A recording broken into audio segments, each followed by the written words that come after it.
Assalamualaikum warahmatullahi wabarakatuh.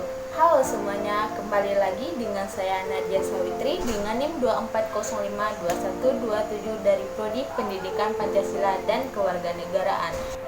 Nah, pernahkah teman-teman berpikir kenapa ayah biasanya bekerja dan ibu di rumah? Nah, kenapa tugas rumah itu tugas perempuan?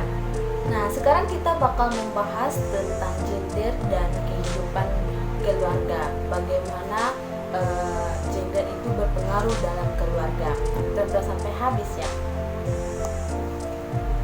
Nah, gender dan kehidupan rumah tangga saling berkaitan karena gender menentukan peran dan tanggung jawab anggota keluarga yang pada gilirannya mempengaruhi dinamika dan hubungan dalam keluarga. Kesetaraan gender dalam keluarga penting untuk menciptakan lingkungan yang adil, harmonis, dan sejahtera bagi semua anggota. Secara tradisional, peran gender seringkali terdefinisi dengan jelas. Misalnya laki-laki sebagai pencari nafkah dan perempuan sebagai pengasuh dan pemelihara. Peran ini dapat memperkuat ketidaksetaraan kekuasaan dan membatasi pilihan individu yang berdampak pada hubungan pribadi, peluang karir, dan kesetaraan sosial. Model peran gender tradisional terus berkembang, namun tantangan masih ada dalam mewujudkan kesetaraan tersebut. Kesetaraan gender berarti semua anggota keluarga memiliki hak dan kesempatan yang sama, tanpa memandang jenis kelamin.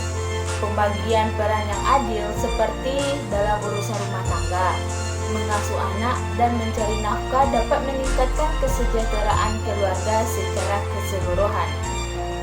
Dalam menciptakan kesetaraan gender, keluarga dapat menjadi pilar utama dalam menciptakan masyarakat yang adil dan setara. Pembagian kerja rumah yang tidak seimbang dapat memicu stres dan ketidakpuas pada anggota keluarga, terutama perempuan.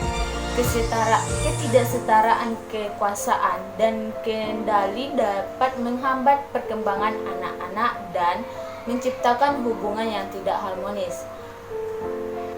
Upaya membangun kesetaraan gender dalam keluarga yang pertama itu melibatkan semua anggota keluarga dalam pengambilan keputusan, pembagian tugas, dan kegiatan sehari-hari.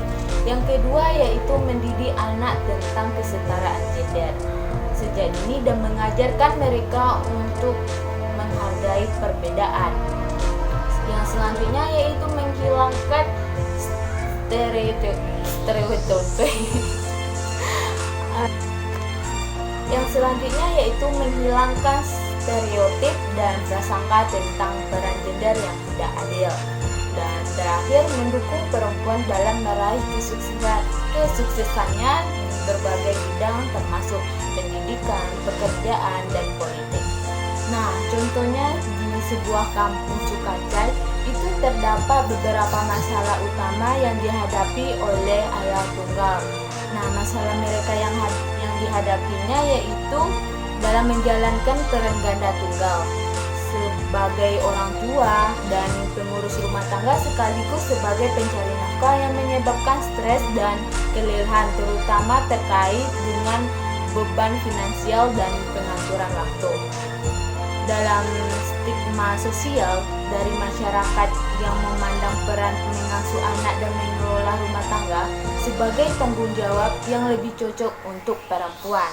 Stigma ini menambah tekanan sosial dan psikologis bagi ayah tunggal dalam menjalankan peran mereka, sehingga memperlihatkan adanya diskriminasi berbasis gender yang menghambat kesetaraan peran di keluarga. Mereka juga menghadapi kesulitan dalam menjaga keseimbangan antara tuntunan pekerjaan dan pengasuhan anak yang berdampak pada kesehatan mental dan stabilitas emosional mereka. Tantangan ini mencerminkan adanya ketidakseimbangan antara struktur sosial dan fungsi peran gender dalam keluarga. Perubahan dalam pola pengasuhan ini menurut penyesuaian struktur sosial dan norma budaya agar dapat mendukung keberhasilan peran ayah tunggal tanpa stigma dan tekanan yang berlebihan. Jadi, masalah inti dari kasus tersebut yaitu ketidakseimbangan peran gender yang menyebabkan beban berlebih, stigma sosial, dan ketidakmampuan masyarakat untuk menerima peran ayah tunggal secara penuh, yang akhirnya menghambat pencapaian kesejahteraan keluarga dan kesetaraan gender di lingkungan tersebut. Nah, sekian dulu video yang dapat saya sampaikan. Kurang lebih mohon maaf. Saya sudahi dengan wassalamualaikum warahmatullahi wabarakatuh.